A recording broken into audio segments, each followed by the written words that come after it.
rafetlu ti seen ànd ak seen kóolute ci télévision Futurs Médias mbokk yi ñu ngi leen di nuyu di ànd ak yéen ci xibaaru diggu bëccëg gi ponk yi ca gën a fës bokk na ci Serigne Ndata Diop mi nga xam ne dem na ca këram gu mujj moom nag na mu dundee woon daanaka noonee la demee ci ak dal ndax lu mu bàyyi woon xel la muy bés bile ñu ne foofee ca Pire ga mu fekk baax ca lañ ko jébbalee boromam mbooloo mu takku ñoo fa ñëw kenn ku ne itam yëkkati ay kàddu di ngeen leen dégg ci biir xibaar tey itam yemoo fukki fan ak ñeent ci weeru mars di bés bi ñuy fàttaliku ndem si yàlla Thione Seck mu mel ni nag fàttaliku boobee ñi ngi jëngatu ci wàllum aar bi ku ci mel ni Papis Ndiaye ak studio am ñoom nag dugg nañu ànd ak chef d'orchestre bu Ramdan daal di génn nag titre nañu bu am solo jagleel ko Thione Ballago Seck lu jëm itam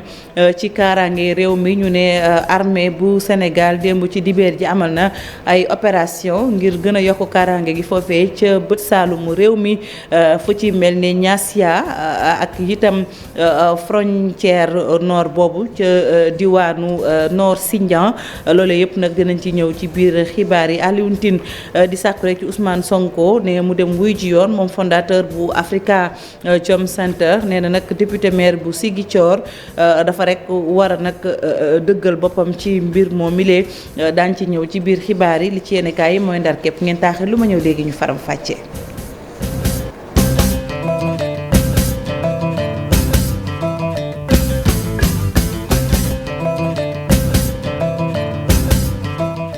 aywa ñu rafetloo ti ànd bi ak kóolute bi ci télévision Futurs Médias xibaaru diggu bëccëg gi mbokk yi ñu wax itam ci sunu armée bi démb ci dibeer ji tàmbaliwaat na ay opération maanaam ay jéego ngir gën a yokk sunu kaaraange ba mu duggee nag ci arrondissement ya nekk ca Niaguis ak Niassia ñu ne nag daal foofee ca Sindian itam am nañu fa ab taxawaay bu am solo foofu nag xam ngeen ne ki jiite MFDC ak taxawaay ba mu fa am di Salif Sadio dañ ci ànd ak Boubacar Diassi ak Lamine Mandia.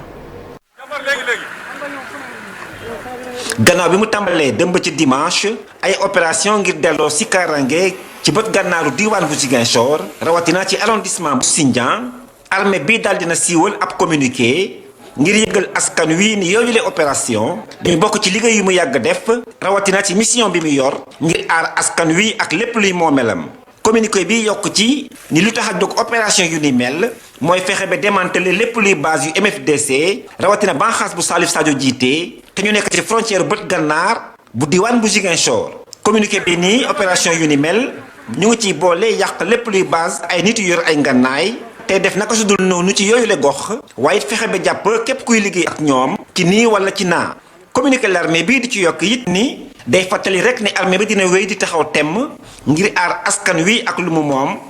waaye it fexe bi dara du wàññeeku ci suñuy frontière réew. ñu jàpp ni bu opération sécurisation yi tàmbalee ba noppi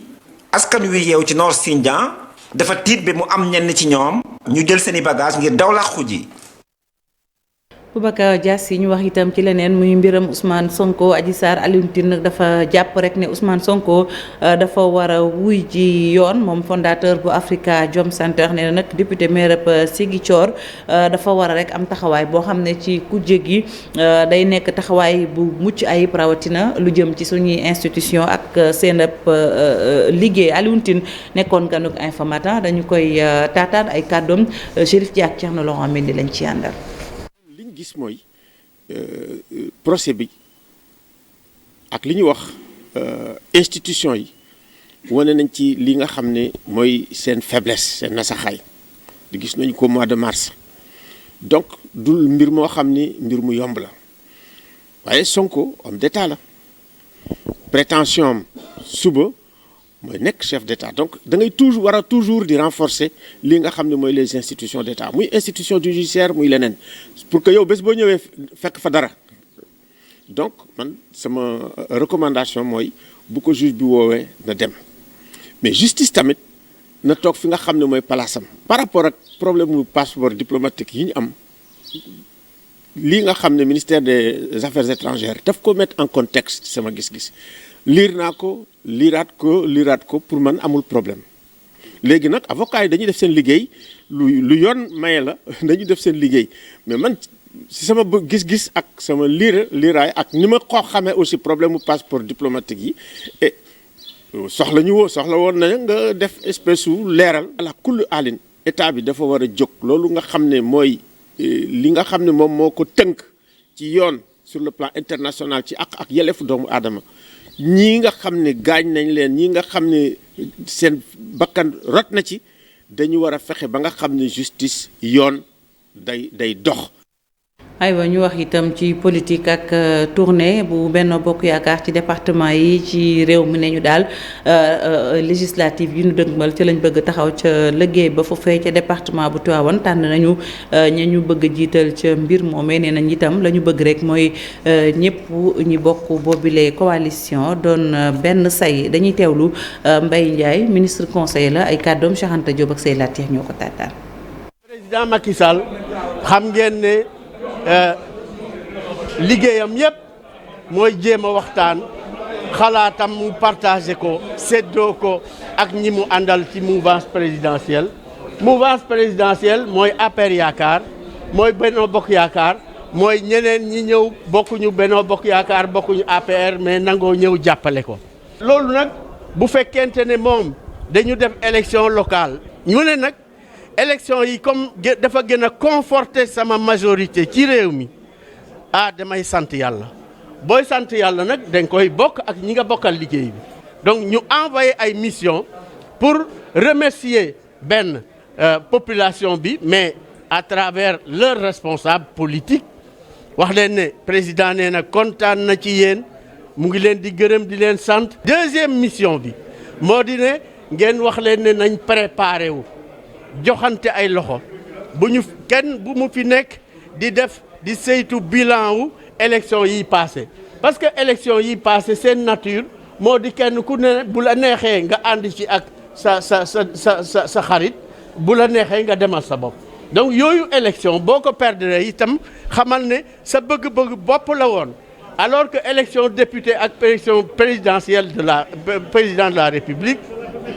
ay élection loo xam ne fi ñu jëm suñu sécurité suñu kiir ak suñu aarwaay ci la dépendre. wàllu wér-gu-yaram ak Malem Hodar ne ñu nag bokk na foofee ca diwaanu Kaffrine ci gox yi nga xam ne soxna yi dañuy faral di muccee ci kër yi loolu nag tax na ba sage-femme yi nga xam ne ñoo yor boobule liggéey daal amal nañu ab waxtaan di sàkkure ci kilifa yi njaboot gi rawatina ngir ñu gën a bàyyi xel lu ni mel dañ ciy ànd ak Omar Ndiaye moo ñu toogal ca diwaanu Ndoukoumane.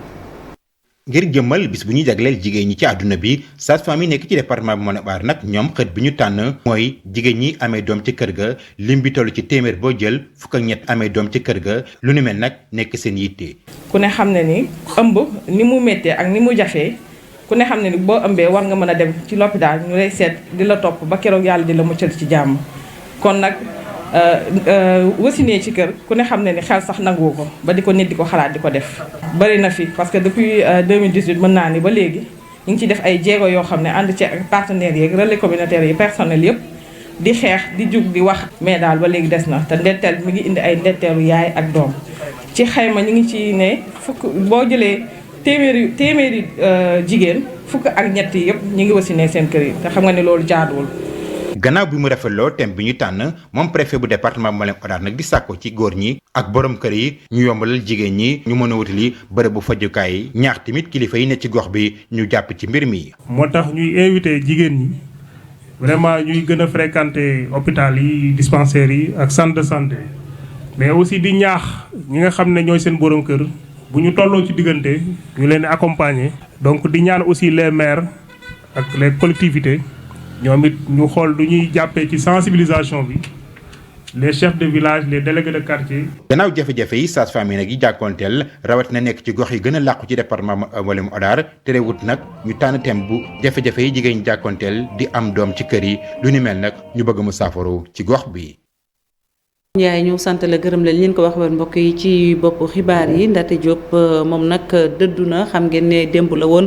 foofee ca sëg ya nekk ca Pire di dëkk ba mu fekk baax fa lañ ko jébbal boromam seede yi benn la jullit la woon bu bàyyi woon xel bu baax ni bés bi dina yegg si ba tax itam lu mu waajaloon la woon foofee daal njaboot ga ak itam waa groupe Futurs Médias ñu nga woon foofu ca Pire di ko gunge ca këram gu mujj Cheikh Anta Diop ak Sey Latir fekke woon nañu rob ba ak dëj ba.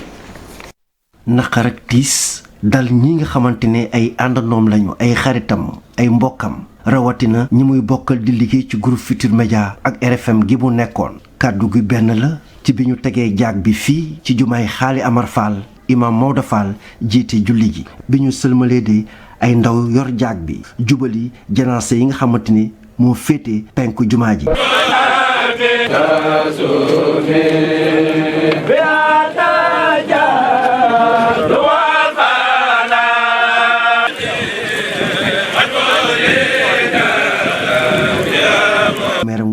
bokk ci kuréel gi ëmb maire yi nekk ci Sénégal nee na waa Sénégal ñàkk nañu kuñdul amati mukk. mosul soppeeku jeune reporter bi ma ko xamee woon ba tey jii ni mu am ay responsabilité ci rédaction centrale lu Futurs Médias taxul mu yokk ci moom dara ci rëy rëylu muy nit ku jub nit ku disponible waaye nit ku bëri jàmm. Imam Maodo Fall nekkit directeur daaray Xaali Amar Fall bu Pire. wenn melokaan rek la am melokaan bi nga xam ni moom la ganee àdduna Pire yaroo ko fi jànge ko fi ak melokaan bi nga xam ni moom la nekkee RFM ak fu mu njëkk a jaar yëpp ba ni ko buur yàlla jëlee tey dafa mel ni seede si lépp benn dafa tabaarakallahu. Malal Junior Diagne wax ci kàddug RFM. saa boo gisee Ndaté disponibilité bi ngay njëkk gis ci moom. même soo ko woowee sax au dépourvu ni que lii ak lii ak si sax mu jël sa liggéey boole ak liggéeyam def ko jàpp ñàmburam disponible si stagiaires yi disponible et généreux dans l'effort am diine aussi aj na màkk xam na te fonkoon na diineem fonkoon na njabootam nekk tam liggéeykat. docteur Massamba Gueye ne nag El Hadji Ndaté Diop mii de am nañ ci moom yaakaar. man nijaayu jabaram la kon Ndaté mën na noo seede ne jullit àqan la mën na noo seede ne borom kër gu mat la mën na noo seede ne ku xamoon nu muy jëflanteeg nit ñi ku yaru woon la amoon nay diine. daanaka ay ndaw nag ñoo doon yëkkati ay xasaayit sëñ Touba.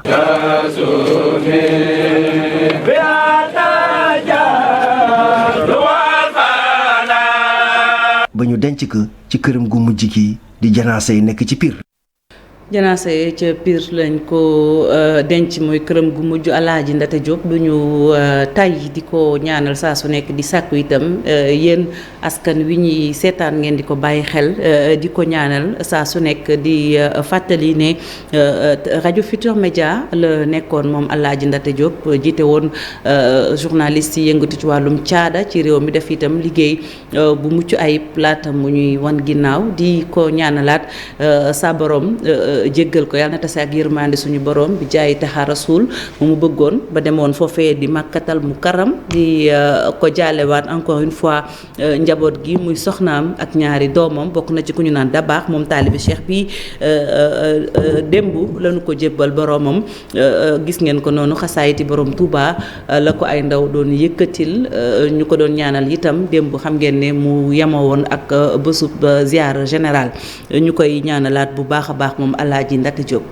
ñu des ba tey ci tiis xam ngeen ne nag ni daaw itam réew mi sëngeemoon na ndax Thione Ballago Seck itam dëdd woon na benn at mu def ko barzaq askan wi mu fi bàyyi njaboot gi rawatina di ko fàttaliku Papis Ndiaye moom nag pianiste arrangeur la ne lu ëpp ñaar fukki at mi ngi doon liggéey ak Thione tey mi ngi ci doomam Wally waaye dafa rek def taxaw seetlu ci Thione ak lam fi bàyyi ni ndono tax na sax mu daal di nag liggéey ak benn ndaw bu ñuy wax Ndikku Gueye moom nag infirmière la ci hôpital Aristide Le Dantec waaye day yëngatu ci wàllum aar bi ndax day def lu jëm ci way Corombaan Ndiaye ak Pape Sangone Mbaye lañ ci àndal.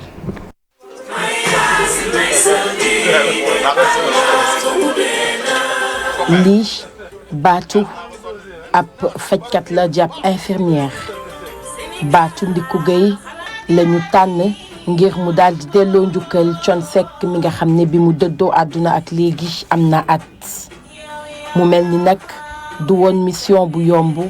pour ki nga xamante ne mi ngi liggéey ca service bu néonatologie bu hôpital Aristide Le Dantec donte mujj na koo def ci ni mu waree. Je crois que pour ñun ñi cheminer ak moom 2 décennies sax la chose n'est pas trop importante mais jàngat ak passage bi ñu dund ak moom nu ñu def ba mu nekk fi comme ni fi institution yi nekkee ñu passe ko xale yi jigéen yi xale yu góor yi ñu xam ne diw mooy nit ki mooy Thione Seck liggéey bi tamit la fi bàyyi moom moo tax choix bi par rapport ak l'artiste parce que au moment de rendre un hommage je pouvais faire appel à son fils mënoon naa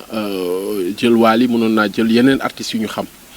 mais je me suis dit que pour man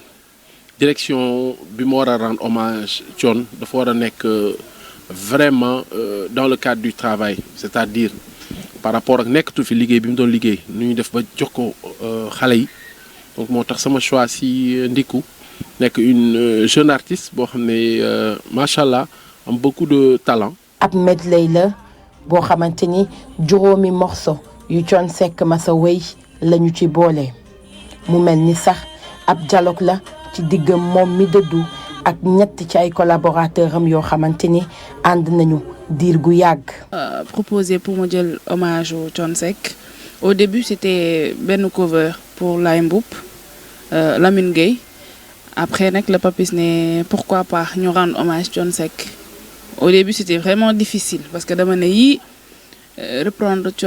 son Thione Seck c'est pas facile du tout parce que Thione Seck du woykat man je me dis que c'est un professeur de chant comme on a l'habitude de le dire c'était très difficile mais nag sant yàlla ba ñu réussir ko alhamdulillah.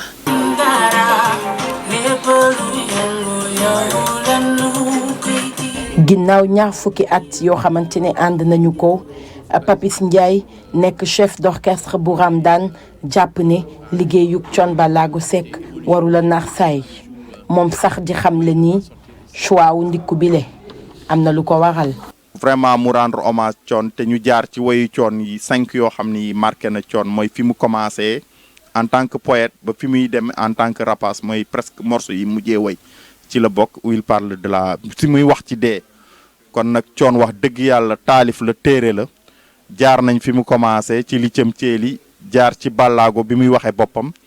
jaar ci Mam Boy jaar ci Jirim jaar ci Siiw terminé ci Rapace kon daal wax dëgg yàlla Papis Ndiaye li mu def am na solo lu ñu war a saluer la te am na musiciens yu mag yu si participer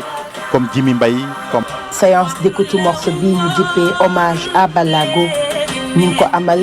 ci teewaayu njabootu Ndiku Gueye ñi nga xamante ni moom moo ko wéy naka noonu ay nit yu bokk. ci Ramdan ci studio bleu émotion nag amoon na fa foofu sax mu mel ni jëmmu Thione Ballago Seck jógu fa ba tey jile. Thione Seck ndem si yàlla na dase ak yërmande sa borom moom ak képp ku mu fekk barzaq ak itam ku ko fa fekk ñu wax ci leneen mbokk yi muy lu jëm ci mbalit ma foofee ci diwaanu Saloum ak naka la ñuy def ba daal yore ko yorin bu mucc ayib meeru Kaolack di Serigne bu mag te xaatim na ab convention digganteem ak UCG ngir rek ñu gën a mën a ñoŋal liggéey ba Pape Mbaye Diaw ak Fally Gueye la ñuy fekk ci diwaanu Saloum. ñaari intervenant ci benn activité mën na bañ a mën na yàq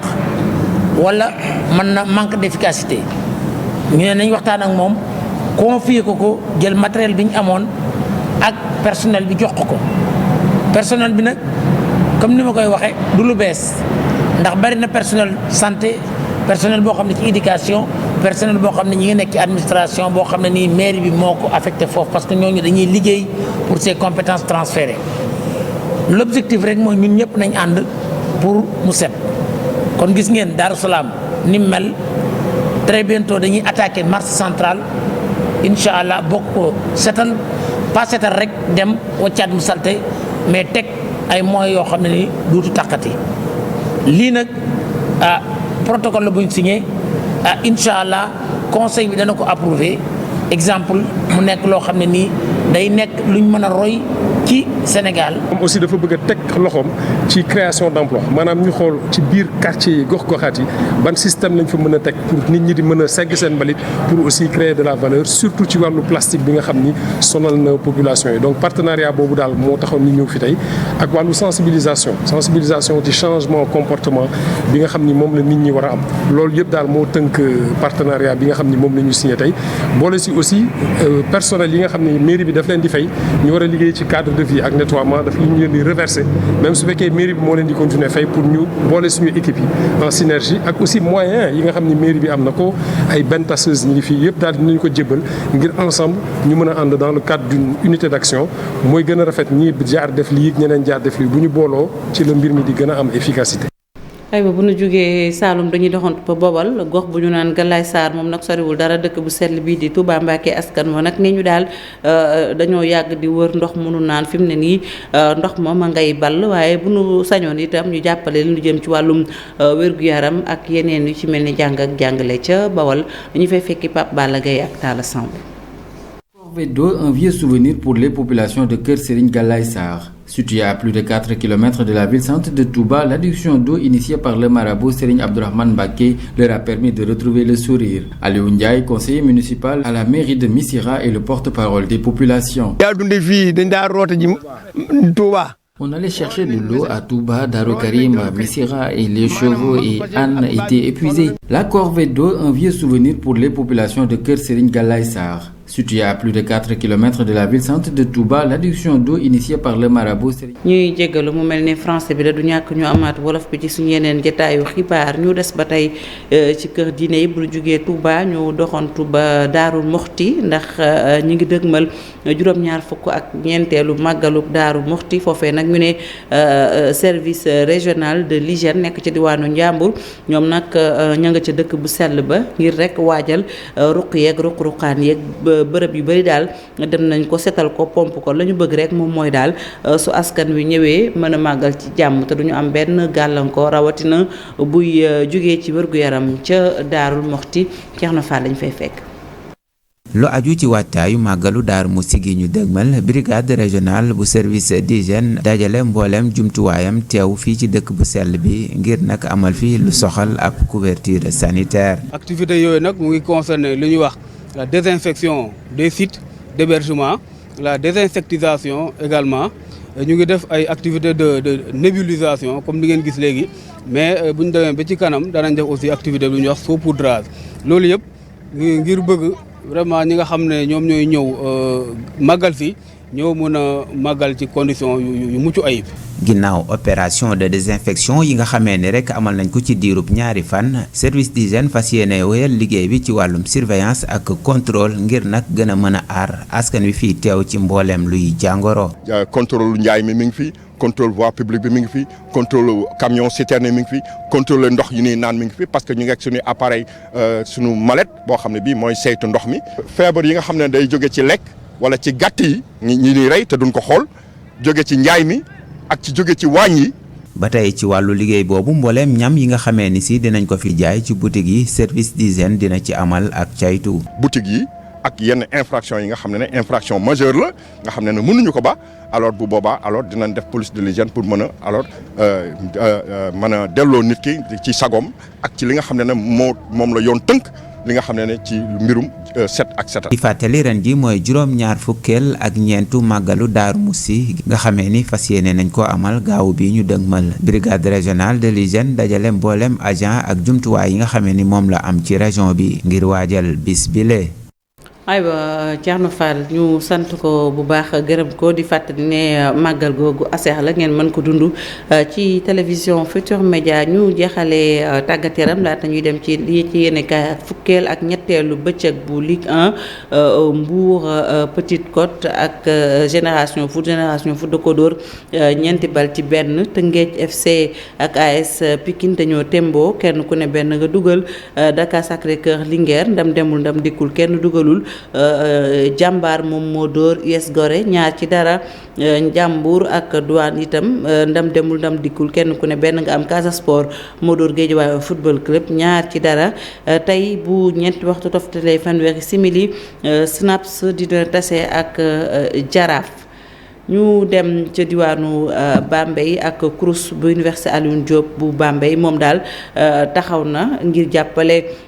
ndongo yi nekk foofu ci lu jëm ci seen wàllum tàggat yaram ak jongante yi ñu fay amal ndax ne ñu jox nañ leen terrain bu bees tàq bu am gazon synthétique ngir rek daal lu jëm ci compétition yi maanaam jongante yi ak yu ni mel ñu mën ko fa amal. Professeur May Diaw recteur bu Université Alioune Diop bu Bambey dañ koy teewlu ak Babacar Diouf. L'inauguration d'un stade que monsieur le directeur des CROUS a bien voulu ériger sur le site d'Diourbel de l'Université Alioune Diop, et on le remercie également qu'il ait l'ambition de perpétuer le type de stade dans les autres sites de notre université. Pour inaugurer terrain de football synthétique bi ñu ne ñenn ñi di ko woowee stade nga xamante ne sur instruction de monsieur le ministre ak le président du conseil d'administration moom monsieur le recteur ñun direction CROUS ñu taxaw tabax ko jox ko xale yi mooy ndongo yi mooy étudiants yi donc mu nekk benn cadeau boo xamante ne grâce à la vision du président de la République Macky Sall nañ ko jël jox ko xale yi. la incha allahu rabbi suba am na boo xamante ne dinañ ko commencer à Bambey le mois prochain am na bu ñuy commencer à Ngoundiane loolu année bi donc dinañ def ñett léegi l'année prochaine incha allah dinañ ñëwaat Bambey def benn histoire de Bambey mais def benn ci beneen campus bu nekk Bambey te fii am na benn terrain basketball boo xamante ne prévoir nañ ko fi def fii nii au niveau de SDD à Diourbel. xamante ne ñi ngi liggéey CROUS responsabiliser nañ leen léegi étudiants yi tamit ñoom tamit nañ gën a jàpp ci yëf yi rek ndax lii ñoom ñoo ko moom donc nañu jàpp ci bonne utilisation bi. ñu utiliser ko comme ni mu waree rek incha allah. yegsi nañ ci ponk bu mujj ci yenn kaay yaak la ñu xëyee.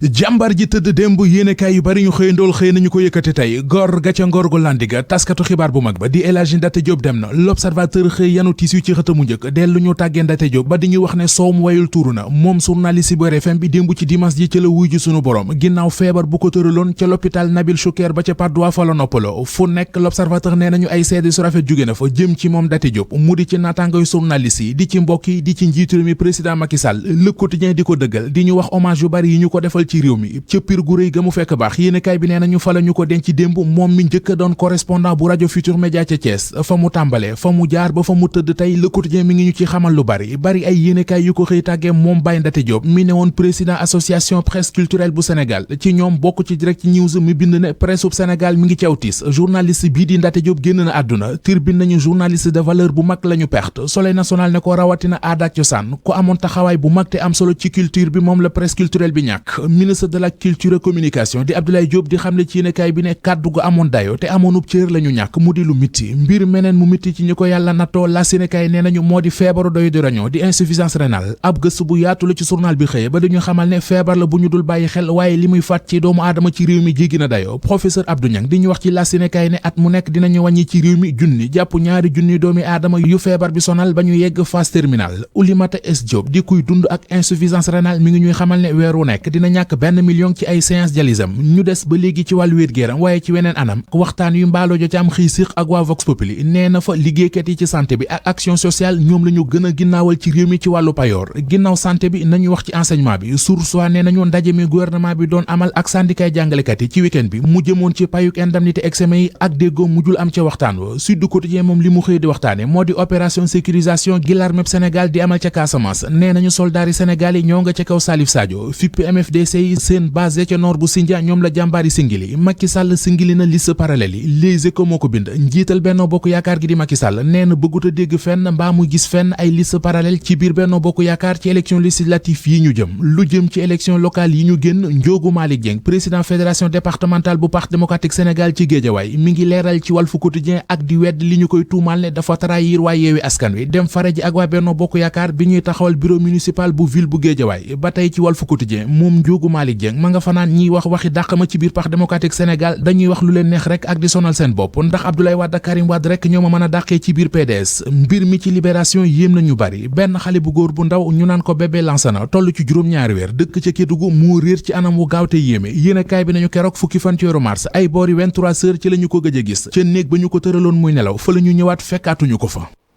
tout tànk boobu yàlla na ko borom bi nit Mouhamed Ndiaye ñu ngi lay jaajëfalaat bu baax ci yéenekaay ak xëyee di jaalewaat encore une fois askanu Sénégal yëpp ci génn àddina suñu naataango confrère Data Diop bu rajo Futur Média xibaar yi fii la ñu yem ak yéen Pape Cheikh ma delloo la lenge yi nga wéyal Midi Plus xam naa rédaction bi ngoon ci kàttanu yàlla dina teew ci yeneen jotaay xibaar. incha allah ñu ngi lay gërëm bu baax Mame Faty. jërëjëf bàyyi la nga daw àggali liggéey bi ak rédaction bu télévision Futur Média wax nga ko léegi dig daje gi ca kanam lay